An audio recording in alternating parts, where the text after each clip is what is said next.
Ladies should never be afraid to be smart. Life is tough, my darling, but so are you. Let's endeavor to lift up each other.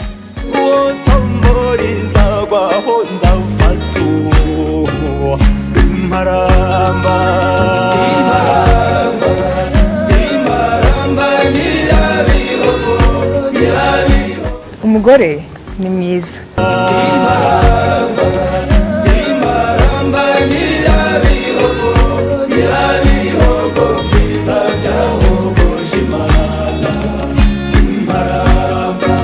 Here is to all the strong women. May we know them, may we be them, and may we raise them. Where there is a woman, they will and will always be magic. Umugore ni nyina w'amahanga.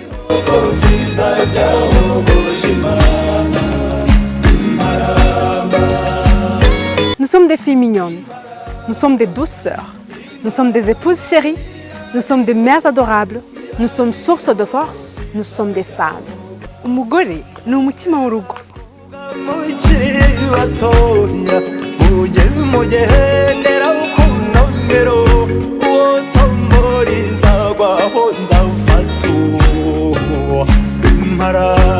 There is no force more powerful than a woman determined to rise. We all have a Wonder Woman inside of us. I can and I will. Watch me. Umugore ni intwari.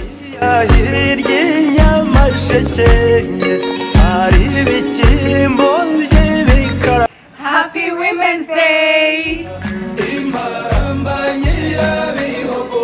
Nyirabihogo byiza byahogoje Imana.